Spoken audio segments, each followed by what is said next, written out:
તો વાવાઝોડા અંગે સૌથી મોટા સમાચાર ફિંજલ વાવાઝોડા અંગે રેડ એલર્ટ અત્યંત ભારે પવન સાથે અતિ ભારે વરસાદનું રેડ એલર્ટ જાહેર કરાયું દેશના કેટલાક વિસ્તારમાં રેડ એલર્ટ જાહેર કરવામાં આવ્યું છે તમિલનાડુમાં રેડ એલર્ટ જાહેર કરાયું છે 3 જિલ્લામાં અત્યંત ભારે વરસાદની આગાહી તમિલનાડુના 6 જિલ્લામાં શાળા કોલેજો બંધ એનડીઆરએફ એસડીઆરએફની 17 ટીમો તૈનાત કરાઈ ભારે સંભાવનાવાળા વિસ્તારમાં લોકોને એલર્ટ કરવામાં આવ્યા જેમાં ચેન્નઈ तिरुवरूर माया लादुथुराई नागापट्टिनम અને કુડુલોર અને તંજાવુર જિલ્લાઓને આવરી લેવામાં આવ્યા છે નીચાણવાળા વિસ્તારમાં અત્યંત ભારે પૂર પણ આવી શકે છે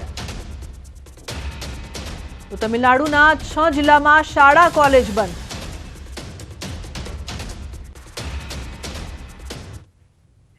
અને મહત્વપૂર્ણ સમાચારની વાત કરીએ તો ગુજરાતમાં વધતી દુષ્કર્મની ઘટનાઓના કારણે કાયદો વ્યવસ્થા સામે સવાલ ઉઠી રહ્યા છે અમરેલીના વડિયાના કુકાવાવમાં સામૂહિક દુષ્કર્મનો આરોપ લાગ્યો છે 21 વર્ષીય યુવતીને લગ્નની લાલચ આપી સામૂહિક દુષ્કર્મ ગુજાર્યું હોવાની ફરિયાદ થઈ છે તો ભાવનગરના વર્તેજ પંથકમાં 5 વર્ષની બાળકી સાથે દુષ્કર્મનો આરોપ લાગ્યો છે પાડોશમાં રહેતા 21 વર્ષીય યુવકે આ કૃત્ય આચર્યાની ફરિયાદ થઈ છે તો વલસાડના મોતીવાડામાં યુવતી પર રેપ કરી તેની હત્યા નિપજાવવાની ઘટના બાદ પોલીસે આરોપીની ધરપકડ કરી છે તો આ તરફ સુરતના બારડોલીમાં સગીરા પર દુષ્કર્મ કેસમાં કોર્ટે આરોપીને 35 વર્ષની સખત સજા ફટકારી છે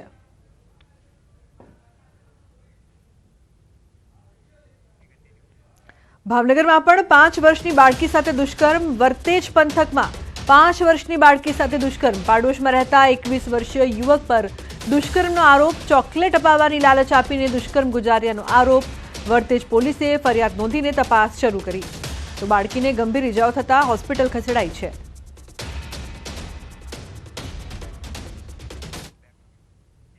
અન્ય સમાચાર સુરતમાં જ્વેલર્સ લૂંટ મામલે ભેસ્તાન પોલીસે આરોપીનો વરઘોડો કાઢ્યો છે આરોપીને ઘટના સ્થળે લઈ જઈ તપાસ કરવામાં આવી આરોપી હાથ જોડી જાહેરમાં માફી માંગી ભેસ્તાન પોલીસે વધુ તપાસ હાથ ધરી છે તો આરોપીને ઘટના સ્થળે લઈ જઈને તપાસ કરવામાં આવી આરોપી હાથ જોડીને જાહેરમાં માફી માંગતો જોવા મળ્યો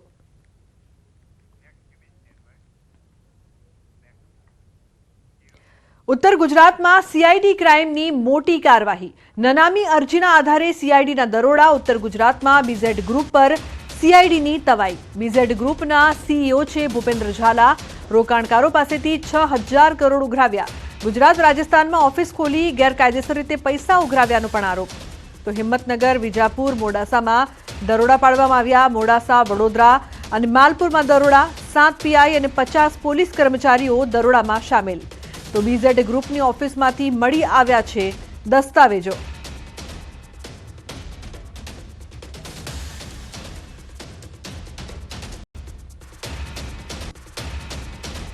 અરવલ્લી સાબરકાંઠામાં સીઆઈડી ક્રાઇમની તપાસ બીઝેડ ગ્રુપની ફાઇનાન્સ સર્વિસની ઓફિસો પર તપાસ બીઝેડ ગ્રુપના એજન્ટોની ઓફિસો પર તપાસ કરવામાં આવી છે રણાસન મોડાસા માલપુર ખાતે સીઆઈડી ક્રાઇમની તપાસ પોલીસ દ્વારા ઓફિસોમાં દસ્તાવેજોની તપાસ પોન્ઝી સ્કીમો પર સીઆઈડીના દરોડા હિંમતનગર પ્રાંતિજ તલોદ અને મોડાસામાં પણ દરોડા અરવલ્લી તેમજ સાબરકાંઠા જિલ્લામાં સીઆઈડી ની જે ટીમો દ્વારા અલગ અલગ ટીમો બનાવી અને દરોડા પાડવામાં આવ્યા છે બીઝેડ ફાઇનાન્શિયલ સર્વિસ દ્વારા જે રોકાણકારોને જે લોભામણી જે લાલચ આપી જે ફાઇનાન્શિયલ સર્વિસ કરવામાં આવતી હતી બીઝેડ ફાઇનાન્શિયલ સર્વિસના જે એજન્ટો છે તેમની સાથે પૂછપરછ કરવામાં આવી છે આપણે આ દ્રશ્યો જોઈ શકો છો કે મોડાસા શહેર ખાતે આવેલી જે એજન્ટની ઓફિસ છે ત્યાં આપણે ઊભા છીએ સાથે જ આ સિવાય માલપુર તેમજ મેઘરજ સીમાલવાડાની જે ઓફિસ છે ત્યાં પણ તપાસ કરવામાં આવી હતી લગભગ આ જગ્યાએ 4 કલાકથી વધુ તપાસ જે સીઆઈડી જે અધિકારીઓ છે તેમના દ્વારા કરવામાં આવી હતી અહીંથી જે દસ્તાવેજો જપ્ત કરવામાં આવે છે તેમાં જાણવા જોગ 5/24 અન્વયે તપાસ શરૂ કરવામાં આવી હતી અહીંથી પણ પ્રિન્ટર સહિતનો જે સામાન જપ્ત કરવામાં આવ્યો છે જિલ્લામાં અન્ય ઓફિસોમાંથી કોમ્પ્યુટર સહિતનો સામાન જપ્ત કરવામાં આવ્યો છે કાર્યવાહી કરવામાં આવી છે એજન્ટોની પૂછપરછ કરવામાં આવી છે જોવાનું એ રહે છે કે સીઆઈડી ક્રાઇમની તપાસ હવે કઈ દિશામાં જાય છે હાર્દિક પટેલ ન્યૂઝ 18 ગુજરાતી અરવલ્લી તો અમદાવાદમાંથી ઝડપાયેલ નકલી આઈએએસ અધિકારી મામલે વધુ એક ખુલાસો થયો છે મહાઠગ મેહુલ શાહે બોપલની શાળાના સંચાલકને ઠગવાનો પ્રયાસ કર્યો હોવાનો ખુલાસો થયો છે ઠગબાજ મેહુલ શાહ બોપલની સેન્ટ એન્સ સ્કૂલનો 125 કરોડમાં ખરીદી લીધી હોવાનો શેખી મારતો હતો જો કે શાળાનો કોઈ સોદો ન થયો હોવાની અને શાળા હજી પણ તેમની પાસે જ હોવાની સંચાલકે સ્પષ્ટતા કરી છે। શાળા સંચાલક મુજબ ઠગબાજ મેહુલ શાહ જ્યારે પણ સેન્ટ એન સ્કૂલમાં આવતો હતો ત્યારે લાલ લાઇટવાળી કારમાં આવતો હતો અને અસારવાની શાળા સહિત 3 થી 4 સ્કૂલ ખરીદી લીધી હોવાનો દાવો પણ કરતો હતો। અમદાવાદ ક્રાઇમ બ્રાન્ચે પકડેલા મહાઠગ એવા નકલી આઈએએસ અધિકારી મેહુલ શાહ મામલામાં વધુ એક ખુલાસો થયો છે। મેહુલ શાહે શેખી મારી હતી કે તેણે બોપલની જે આ સેન્ટેન્સ સ્કૂલ છે તે તેણે 125 કરોડ રૂપિયામાં ખરીદી લીધેલી છે અને અમદાવાદની અલગ અલગ સ્કૂલમાં પણ તે પોતે એ માલિક છે તેવી શેખીઓ મારતો હતો। તેણે અહીંયા બોપલની સ્કૂલમાં પણ સંપર્ક કર્યો હતો, તેના ટ્રસ્ટીઓની સાથે મળી અને અલગ અલગ સ્કૂલનો તે માલિક છે તેવી અહીંયા તેણે શેખી મારી હતી। તેણે અસારવાની જે વિશ્વ સ્કૂલ છે તેણે તે 35 કરોડમાં ડીલ કરી હોવાની પણ અહીંયા એણે શેખી મારી હતી। એટલે ક્યાંક ને ક્યાંક જે છે તે અહીંયા જે બોપલની સ્કૂલના સંચાલકોને પણ તેણે ઠગવાનો પ્રયાસ કર્યો હતો, પરંતુ જે પ્રકારે ન્યૂઝ 18 ગુજરાતીની ટીમ સાથે જે સેન્ટેન્સ સ્કૂલના સંચાલક જે છે તેઓએ વાતચીત કરીને તેમાં તેઓએ જણાવ્યું કે કોઈપણ પ્રકારનો સોદો જે છે તે આ મહાઠગ મેહુલ સાથે થયો નથી અને હજુ પણ આ સ્કૂલ જે છે તે મૂળ જે ટ્રસ્ટી છે તેમની પાસે છે અને વાલીઓએ કે વિદ્યાર્થીઓએ ચિંતા કરવાની જરૂર નથી।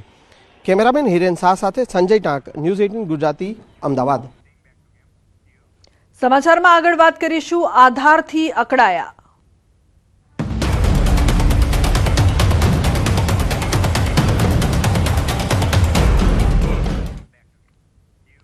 તો વડોદરામાં આધાર કાર્ડ અપડેટ માટે અરજદારોને હાલાકી થઈ રહી છે। આધાર કાર્ડમાં સુધારા અને ઈ-કેવાયસી માટે વહેલી સવારથી જ જૂની જિલ્લા કલેક્ટર કચેરીમાં ભારે ભીડ જોવા મળી રહી છે। રાશન કાર્ડનું આધાર કાર્ડ સાથે ઈ-કેવાયસી લિંક કરાવવા માટે અરજદારો ધક્કા ખાવા મજબૂર છે। અરજદારોનો આક્ષેપ છે કે સવારે 4 વાગ્યાથી લાઇનમાં ઊભા રહેવા છતાં વારો નથી આવતો। દિવસમાં માત્ર 100 લોકોને ટોકન આપવામાં આવે છે, જ્યારે બાકીના લોકોએ વિલામોએ ઘરે પરત ફરવું પડે છે। સર્વર વારંવાર ઠપ થઈ જતા લોકો છેલ્લા 3 દિવસથી ધક્કા ખાવા મજબૂર થઈ ગયા છે। તો બીજી તરફ જૂની જિલ્લા કલેક્ટર કચેરી જર્જરિત હોવાથી અહીં બિલ્ડિંગમાં પ્રવેશ પર પ્રતિબંધ છે। તેમ છતાં રોજ મોટી સંખ્યામાં અહીં અરજદારો આવે છે અને જીવના જોખમે વહેલી સવારથી લાઇનમાં ઊભા રહેવા મજબૂર છે। 2 દિવસથી ધક્કા ખાઈએ છીએ। તેની આગળ મહિનાથી પણ ધક્કા ખાતા હતા તોય થયું જ નહીં। બધા કાર્ડો માગ્યા કરે, આ કાર્ડ લાવો, પેલું કાર્ડ લાવો, એવું કર્યા કરે। હવે કાલે આવ્યા હતા કે તમારે એનો નોમ કમીનો દાખલો લાવો, કે નોમ કમીનો દાખલો અડધી ઉંમરે કઈ કરાવવા જઈએ આપણે એમ, તો એમને કરવું જોઈએ ને અમારું કામ એમ। કોઈ આપતું જ નથી જવાબ, આવ્યું જોઈશે પેલું જોઈશે એવું કર્યા કરે છે। ટોકન 11 વાગે આપી અને એમાં તો શોર્ટ ટોકન મળે આપે છે। એમાં આયા તો ખરા, ના આયા તો કઈ નહીં। આજે આજુબાજુ જિલ્લાના બધા જ ગામડાના બુજુર્ગ, એઝેડ, જેડ બીપી ડાયાબિટીસના પેશન્ટ છે તે સવારે 5 વાગ્યાથી કોઈક 4 વાગ્યાથી લાઇનમાં ઊભા છે। 11 વાગે ટોકન નંબર ખુલશે, ત્યાર પછી ફોર્મ ભરવામાં આવશે 5-6 વાગ્યા સુધી આ ભયજનક બિલ્ડિંગની નીચે ઊભા છે। બરાબર, કોઈ હાદસો થઈ જાય, કોઈ મેટર થઈ જાય તો એની જવાબદાર થોડા દાડા ઇન્ક્વાયરી થાય અને પછી એ વસ્તુ બધું બંધ થઈ જાય। અમે 2-3 દિવસથી ધકોડા ખાઈએ છીએ। સવારમાં કારના 4 વાગ્યાના આવીને બેઠા છે અહીંયા આગળ, પણ કઈ વ્યવસ્થા છે નહીં। એના ભાઈ જીલિંગ બિલ્ડિંગ છે, હવે કઈ થાય તો સરકાર શું કરશે? સરકાર કઈ એ કરશે? અમને કશી વ્યવસ્થા નથી આવી, નહીં શૌચાલયની વ્યવસ્થા સારી કે નહીં પાણીની કે કશી વ્યવસ્થા છે નહીં અહીંયા આગળ। જે કરો તે પોતાની જાતે કરો અને આપણે આ ધકોડા ખવડાવે તે જુદા આપણાને જોના જોખમને દખે બે કામ કરાવવાનું એટલે આપણે કરવું બે જેવું પડે છે। શું કરવાનું આવું કરી છે એટલે સસ્તાનાની દુકાનદારો છે એમને પણ હવે એક્સેસ આપી દીધા છે, તો લોકો અહીંયા ના આવે ત્યાં એમના જોડે કેવાયસી કરાવે તો પણ ગામે જ થઈ જાય એમ કે જે ગ્રામ પંચાયતમાં પણ લોકો જઈ શકે છે એ કેવાયસી કરવા માટે। સસ્તાનાની દુકાને પણ જઈ શકે છે। શાળાના જે છોકરાઓ હોય, નાના છોકરાઓ, તો શાળાના આચાર્યનો પણ અમે એક્સેસ આપી દીધા છે PDS પ્લસના, તો ત્યાં પણ બેઠા બેઠા થઈ જશે એમ। જો તમે એક રેશન કાર્ડ ધારક છો તો ઈ-કેવાયસી કરાવવું તમારા માટે ફરજિયાત છે। વડોદરા શહેરમાં લોકો ઈ-કેવાયસી કરવા માટે આવી રહ્યા છે, પરંતુ તેઓ પોતાના જીવના જોખમે આ ઈ-કેવાયસી કરાવતા હોય તેમ લાગી રહ્યું છે। સીધા દ્રશ્યો બતાવીશું। આ જે જૂની કલેક્ટર કચેરી છે ત્યાંના દ્રશ્યો છે અને આ જે બિલ્ડિંગ છે કે જ્યાં આખો પ્રોસેસ છે તે કરવામાં આવી રહ્યો છે। એ બિલ્ડિંગની બહાર એક બોર્ડ મારવામાં આવ્યું છે કે આ બિલ્ડિંગ જે છે તે ભયજનક છે અને અહીંયા પ્રવેશ જે છે તે નિષેધ છે। ત્યારે આ બોર્ડની સાથે સાથે અહીંયા બેઠેલા લોકો છે એ તમને બતાવીશું કે એક તરફ આ જોખમી ઇમારતનું બોર્ડ માર્યું છે અને બીજી બાજુ લોકો જે છે અહીંયા ઈ-KYC કરવા માટે આવ્યા છે. એટલે સ્વાભાવિક વાત છે કે લોકો જે છે ત્યાં પ્રક્રિયા પોતાના જીવના જોખમે કરાવી રહ્યા છે. બીજી વાત કરીએ તો અહીંયા જ્યારે લોકો આવે છે ત્યારે તેમને યોગ્ય કોઈ પણ પ્રકારનો જવાબ જે છે તે મળતો નથી. વહેલી સવારે 3-4 વાગ્યાથી લોકો અહીંયા આવી જાય છે અને લાંબી કતારો જે છે તે આ મુજબ લગાવી દે છે. લગભગ 11 વાગ્યાની આસપાસ ટોકન આપવામાં આવે છે. એમાં પણ જે તમામ લોકો આવ્યા હોય એ તમામ લોકોને ટોકન નથી મળતી. એક મર્યાદિત સંખ્યામાં લોકો જે છે તેમને ટોકન આપવામાં આવતી હોય છે. ત્યારે લોકો અહીંયા હેરાન પરેશાન થઈ રહ્યા છે.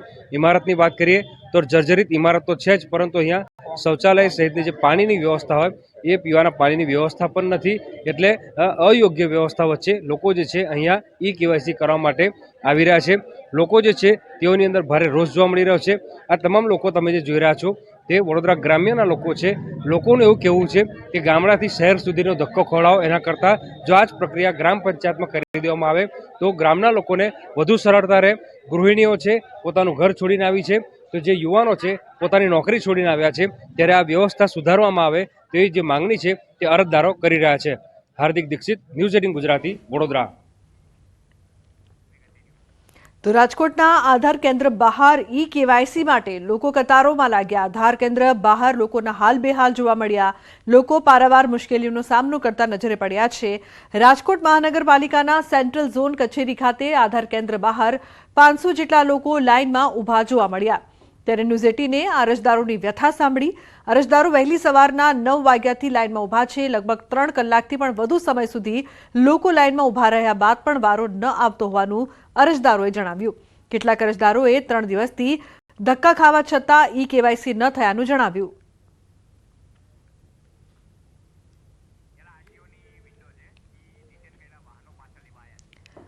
તો એક તરફ અમદાવાદમાં જે પ્રકારથી આરટીઓની લાઇન છે, જ્યાં ડિટેન કરેલા જે વાહનો છે તે પરત લેવા માટે આ કતાર લાગી છે. બીજી તરફ આધાર કાર્ડ માટે વડોદરામાં કતાર જોવા મળી રહી છે. લોકો કલાકોથી ઊભા છે. રાજકોટમાં પણ આ જ દ્રશ્યો, આધાર કાર્ડ માટે કલાકોથી લોકો ઊભા છે, છતાં તેમનો વારો નથી આવી રહ્યો. લોકોને હાલાકીનો સામનો કરવો પડી રહ્યો છે.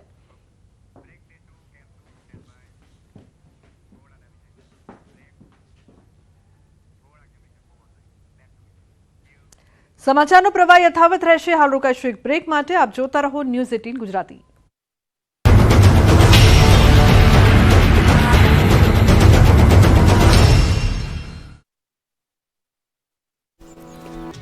ખ્યાતિકાંડના મેડિકલ માફિયાઓ આખરે ઝડપાયા છે. અમદાવાદ ક્રાઇમ બ્રાન્ચે મોટું ઓપરેશન પાર પાડ્યું છે. કેસમાં ફરાર થયેલા 5 મોતના સોદાગરો સમાન આરોપીઓને ક્રાઇમ બ્રાન્ચે દબોચી લીધા છે. ખ્યાતિ મલ્ટી સ્પેશિયાલિટી હોસ્પિટલના CEO Chirag Rajput, marketing manager Rahul Jain અને મિલિંદ પટેલ, પ્રતિક ભટ્ટ અને પંકિલ પટેલની અલગ અલગ સ્થળેથી ધરપકડ કરવામાં આવી છે. આ ચંડાળ ચોકડી મધ્ય ગુજરાતના ફાર્મ હાઉસમાં છુપાઈ હોવાની માહિતી હતી, જેમાં ચિરાગ ખેડાથી જ્યારે રાહુલ અને મિલિંદને ઉદયપુરથી ઝડપાયા છે. ગૃહ રાજ્યમંત્રી હર્ષ સંઘવી આ કેસનું સતત મોનિટરિંગ કરતા હતા, ત્યારે હર્ષ સંઘવીના ભરોસા પર ક્રાઇમ બ્રાન્ચ ખરી ઉતરી છે. ખાતી હોસ્પિટલના જે મેડિકલ કેમ્પ યોજાયા હતા તે આરોપી રાહુલ જૈન અને મિલિંદ પટેલ જ ગોઠવતા. PMJAY અંતર્ગત સ્વસ્થ લોકોના પણ ઓપરેશન કરીને મોતના મુખમાં ધકેલનારા આરોપીઓને શોધવા પોલીસ રાત દિવસ એક કરી રહી હતી, જે આખરે ક્રાઇમ બ્રાન્ચના હાથમાં આવી ગયા. આ તમામ લોકો પોતાનો મોબાઈલ ફોન બંધ કરીને નવા મોબાઈલથી સોશિયલ મીડિયા દ્વારા સંપર્કમાં હોવાનો ખુલાસો થયો. આરોપીઓને હાલ અમદાવાદ ક્રાઇમ બ્રાન્ચ લઈ આવવામાં આવ્યા છે અને તેઓની પૂછપરછ કરવામાં આવી રહી છે. તેઓ કઈ રીતે ભાગ્યા હતા અને તેમણે કોને મદદ કરી હતી તે અંગેની તપાસ કરવામાં આવી રહી છે. જોકે આ કેસમાં હજી પણ 3 આરોપીઓ ભૂગર્ભમાં હોવાથી હજી તેની શોધખોળ કરવામાં આવી રહી છે. ખ્યાતિ હોસ્પિટલ કાંડમાં કુલ 9 આરોપીઓ સામે ગુના નોંધાયા છે, જેમાંથી અત્યાર સુધીમાં 6 આરોપીઓ પકડાઈ ગયા છે. આ કેસમાં સૌપ્રથમ ડોક્ટર પ્રશાંત વજીરાણીની ધરપકડ કરાઈ. હવે વધુ 5 આરોપીઓ ઝડપાયા, જ્યારે 3 આરોપીઓ હજી પણ વોન્ટેડ છે, જેમાં મુખ્ય કાર્તિક પટેલ વિદેશમાં છે, જ્યારે 2 આરોપી કોઠારી અને પટોલિયા ભારતમાં જ છે. જોકે આ બંને માફિયાઓ ભૂગર્ભમાં ઉતરી ગયા છે. રાજકોટમાં પાટીદારો બાખડ્યા છે. પટેલોની 2 સંસ્થા ખોડલધામ અને સરદારધામ વચ્ચે ઝઘડો સામે આવ્યો છે. એકબીજાના જાની દુશ્મન બની પાટીદારોની 2 મોટી સંસ્થા લેવા પાટીદાર આગેવાન અને સરદારધામના સૌરાષ્ટ્ર ઝોનના ઉપપ્રમુખ જયંતિ સરદારા પર હુમલાને લઈને મોટો ઝઘડો થઈ ગયો છે.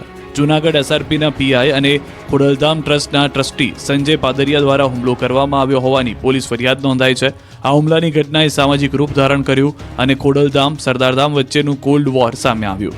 ભોગ બનનાર જયંતિ સરદારાએ હોસ્પિટલના બિછાનેથી ખોડલધામના ચેરમેન નરેશ પટેલનું નામ લેતા વિવાદ વકર્યો. રાજકોટના કણકોટ વિસ્તારમાં ઘટના બની.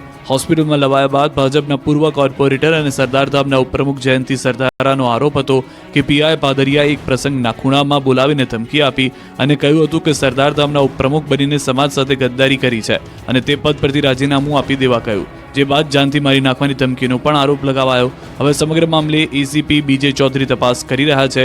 પોલીસ દ્વારા ઘટના સ્થળની મુલાકાત લેવામાં આવી હતી. સમગ્ર મામલે એફએસએલની પણ મદદ લેવામાં આવી છે. પોલીસ દ્વારા સીસીટીવી ફૂટેજ એકત્રિત કરવામાં આવ્યા છે. હાલ તો અગ્રણી સંસ્થાની અંદરનો વિવાદ સપાટી પર આવ્યો છે. ખોડલધામ અને સરદારધામ વચ્ચે હવે આ લડાઈ વર્ચસ્વની લડાઈ બની ગઈ હોય તેવું લાગે છે. રફતારના રાક્ષસો બેફામ બની ગયા છે. ત્યારે મોરબીમાં રામચોકમાં રિવર્સમાં મોત આવ્યું હતું. મોરબીના રામચોક વિસ્તારમાં બેકાબુ બનેલી એક કારે અકસ્માત સર્જ્યો હતો. એક કાર ચાલક રિવર્સ લઈ રહ્યો હતો ત્યારે અચાનક કાર બેકાબુ બની જતા કાર બેરિકેડ અને વાહન સાથે અથડાઈ હતી. વાહનો પર કાર ચડાવી દીધી હતી. ઘટનાને લઈને દોડધામ મચી ગઈ હતી. આ ઘટનાને પગલે આસપાસના લોકો ઘટના સ્થળે ટોળું વળતા કાર ચાલક કારને સાઈડમાં મૂકવાનું બહાનું બતાવીને ભાગી છૂટ્યો હતો. આ મામલે મોરબી પોલીસે વધુ તપાસ હાથ ધરી. સર્પાકાર બાઇક ચલાવતા સ્ટંટબાજના દ્રશ્યો છે.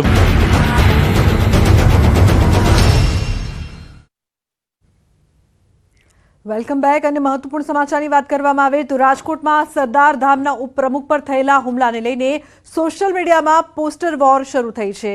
ગદ્દાર વિરુદ્ધ વફાદારના પોસ્ટર ફરતા થયા છે. ખોડલધામની યુવા સમિતિ સાથે સંકળાયેલા કન્વીનરો અને યુવાનોએ પીઆઈ સંજય પાદરિયાના સમર્થનમાં પોસ્ટ મૂકી, જેમાં તેમને સમાજના વફાદાર ગણાવાયા છે. ઉલ્લેખનીય છે કે જયંતિ સરદારાએ પોલીસને આપેલી ફરિયાદમાં જણાવ્યું હતું કે સંજય પાદરિયાએ તેમને સમાજના ગદ્દાર કહ્યા હતા. અંકિત જોડાયા છે ફોન લાઈન પર વધુ માહિતી આપવા માટે. અંકિત, હવે સોશિયલ મીડિયામાં પોસ્ટર વોર શરૂ, શું વધુ અપડેટ? ચોક્કસ સર, ડૂબના ખાસ કરીને વાત કરવામાં આવે તો સરદારધામના ઉપપ્રમુખ જયંતિ સરદારા ઉપર જે હુમલો થયો હતો ને તે અંગે હવે સોશિયલ મીડિયામાં ગદ્દાર વિરુદ્ધ વફાદારની વોર શરૂ થઈ હોય તેવું લાગી રહ્યું છે. ખાસ કરીને વાત કરવામાં આવે તો ખોડલધામની યુવા સમિતિ સાથે સંકળાયેલા કન્વીનરો તેમજ યુવાનો દ્વારા પીઆઈ સંજય પાદરિયાને સમાજના વફાદાર ગણાવવામાં આવતી પોસ્ટ છે તે મૂકવામાં આવી છે. આ પોસ્ટની અંદર સ્પષ્ટપણે લખવામાં આવ્યું છે કે સમાજ પ્રત્યે સંપૂર્ણ સમર્પણ આપનાર સમાજના ઘરેણા સમાન પીઆઈ શ્રી સંજય પાદરિયા સાહેબ, આઈ support and stands with him સહિતના સ્લોગન છે તે લખવામાં આવે છે. અને હાલ યુવાનો દ્વારા ઇન્સ્ટાગ્રામ હોય, પોતાના વોટ્સઅપ સ્ટેટસ હોય કે પછી ફેસબુક હોય, આ તમામની જગ્યાએ સ્ટેટસ સ્વરૂપે આ જે પોસ્ટ છે તે ખાસ કરીને અપલોડ કરવામાં આવી રહી છે. ઉલ્લેખનીય છે કે જયંતિ સરદારા દ્વારા જે રાજકોટ શહેર તાલુકા પોલીસ મથક ખાતે જે ફરિયાદ નોંધાવવામાં આવી હતી તેમાં સંજય પાદરિયાએ મને સમાજનો ગદ્દાર કહ્યું હતો તે સહિતના લખાણ છે તે ખાસ કરીને એફઆઈઆરમાં લખવામાં આવ્યા હતા. બિલકુલ અંકિત, આભાર સમગ્ર માહિતી બદલ. તો સોશિયલ મીડિયામાં શરૂ થયું છે પોસ્ટર વોર. અન્ય સમાચાર પાટણથી. પાટણમાં દત્તક બાળકના નામે છેતરપિંડીના કેસમાં તપાસ થઈ રહી છે. એસઓજી પોલીસે મહિલા અને 2 પુરુષની કરી છે પૂછપરછ. દત્તક બાળકના નામે છેતરપિંડીનો છેડો કચ્છ સુધી પહોંચ્યો. આડેસર સુધી પહોંચ્યા દત્તક બાળકના નામ. છેતરપિંડીના તાર બોગસ તબીબે બાળકનો કર્યો હતો સોદો. 1.20 લાખમાં બાળકનો સોદો થયો હતો. ફરિયાદીએ બોગસ તબીબ પાસેથી ખરીદ્યું હતું બાળક. તો દસ્તાવેજી પુરાવા ન મળતા ફરિયાદીએ ખરીદેલું બાળક પરત કર્યું હતું. બોગસ ડોક્ટર સુરેશ ઠાકોરે ફરિયાદીને રૂપિયા પરત ન આપતા નોંધાવી હતી ફરિયાદ. તો સુરતના માંગરોળના કોસંબા નજીક નેશનલ હાઈવે પર અકસ્માતની ઘટનામાં પોલીસનો તપાસનો ધમધમાટ. કોસંબા પોલીસે લક્ઝરી બસના ચાલક વિરુદ્ધ ગુનો દાખલ કર્યો. અકસ્માતની ઘટનામાં એક પેસેન્જરનું મોત થયાનું પોલીસે જણાવ્યું. ચાલકે પૂરઝડપે લક્ઝરી બસ ચલાવતા અકસ્માત સર્જાયો હોવાનું પોલીસની પ્રાથમિક તપાસમાં સામે આવ્યું. લક્ઝરી બસ હાઈવેથી નીચે ઉતરી ખાડામાં પડી ગઈ હતી, જેમાં 25 જેટલા પેસેન્જર્સને ઈજા થઈ હતી. આજરોજ સવારના 4:30 થી 5ના સમયગાળા દરમિયાન રાજસ્થાનના બાલોદરાથી મુંબઈના મહારાષ્ટ્રના નાસિક શિરડી જતી લક્ઝરી બસ AR01T0549 ને કોસંબા પોલીસ સ્ટેશન વિસ્તારના ચાંદની હોસ્પિટલ પાસે અકસ્માત નડતા ની જાણ થતાં તાત્કાલિક પોલીસ સ્થળ પર પહોંચી ગયેલ અને ઘાયલ પેસેન્જરોને નજીકની અને સુરત સિવિલ હોસ્પિટલ ખાતે મોકલી આપવામાં આવેલ છે. તો અંકલેશ્વરમાં નોટિફાઈડ એરિયામાં રખડતા ઢોરનો ત્રાસ વધ્યો છે. અંકલેશ્વર જેડીસીમાં રખડતા ઢોર પકડવાની કામગીરી હાથ ધરવામાં આવી. થોડા સમય દરમિયાન ઢોરોના વારંવાર ત્રાસથી સ્થાનિકોની ફરિયાદ ઉઠી હતી. આથી પોલીસે પશુ માલિકો સામે પણ પગલાં ભરી ઢોરોને પકડવાની કામગીરી કરવામાં આવી છે. વસાહતમાં જે ઢોરોનો ત્રાસ હતો તેને દૂર કરવા માટે પોલીસના સહયોગથી આજે ડ્રાઈવ ચાલુ કરેલ છે, જેમાં નોટિફાઈડ દ્વારા ગાયોનું પકડવાનું કામગીરી હાલ ચાલુ છે અને તે બી હજી ચાલુ રહેશે પૂરા દિવસ માટે, જેથી જે ઓછું થઈ શકે એવો નોટિફાઈડનો પ્રયત્ન રહેશે. તો અમદાવાદમાં કિન્નરોની દાદાગીરી સામે આવી છે. અમરાઈવાડીના રાધે બંગલોઝમાં કર્યો હોબાળો. પ્રસંગ ભેટ ઓછી મળતા કર્યું અણછાજતું વર્તન. દીકરીના લગ્ન પ્રસંગ હોવાથી 51,000ની કરી હતી માંગ. ચેરમેને સમજાવવા જતાં કિન્નરોએ હુમલો કર્યો. તો ટોળું બોલાવીને ચેરમેન સાથે અશોભનીય વર્તન કરવામાં આવ્યું. પોલીસને બોલાવ્યા બાદ પણ કિન્નરોએ આતંક મચાવ્યો હોવાનો આક્ષેપ. સોસાયટીના સીસીટીવી કેમેરામાં કિન્નરોની હરકત થઈ છે કેદ. તો ઘટનાને લઈને સોસાયટીના રહીશોમાં ભારે રોષ જોવા મળ્યો. સ્થાનિકોએ ઝોન 5 ડીસીપી ઓફિસ પહોંચીને રજૂઆત કરી. કિન્નરો સામે ફરિયાદ નોંધીને કાર્યવાહી કરવાની પણ માંગ કરી છે. સ્થાનિકોએ પોલીસ સ્ટેશન બહાર ન્યાયની માંગ સાથે નારેબાજી કરી છે. તો ટોળું બોલાવીને સોસાયટીમાં કિન્નરો દ્વારા હોબાળો. વાત ના માની અને મારી જોડે દલીલ કરવા માંડ્યા. એના પછી એ લોકોએ કંઈક 40-50 કિન્નરો બીજા બોલાયા અને પછી મને ધમકી આપી કે તમે બહાર આવો, તમને જ બધા પ્રોબ્લેમ છે, તમે સોસાયટીની બહાર આવો, તમને નહીં છોડીએ. મેં એ વખતે પછી પોલીસને બોલાવી, પોલીસની વાન પણ આવી. પોલીસે આખો બનાવ જોયો છે. એ લોકો પછી મને મારવા મારી પાછળ દોડ્યા છે. એ લોકો એમના કપડાં કાઢ્યા, ધમકાયો અને પર્સનલી એવી ધમકી આપી છે કે તું તો ગયો છે, આ વખતે હવે તને નહીં છોડીએ, કે તું સોસાયટીની બહાર પગ મૂક, તને જોઈશું નહીં. એટલે અત્યારે આ બધી વસ્તુમાં મને મારા જીવનનો થ્રેટ છે, જોખમ છે. તો અમદાવાદના ગ્રામ્ય પંથકમાં માતાજીની માનતાના નામે રૂપિયા ઉઘરાવતી 2 મહિલાઓનો વિડીયો થયો છે વાયરલ. બંને ધંધુકા બરવાડા રોડ પર તગડી ગામ નજીક રાહદારીઓ વાહન ચાલકોને રોકીને રૂપિયા ઉઘરાવતી હતી. જો કે રાહદારીઓ છેતરપિંડીનો ભોગ બન્યા હોવાનું લાગતા સ્થાનિકોએ બંને મહિલાઓને ઝડપી પૂછપરછ કરતા ભાંડો ફૂટ્યો. મહિલાઓ રોડ ઉપર ઊભા રહી લોકો પાસેથી માતાજીની બાધાના નામે રૂપિયા પડાવતી હતી. જોકે જાગૃત નાગરિકે મહિલાઓની પૂછપરછ કરતા બંને રોડ પરથી નાસી છૂટી હતી.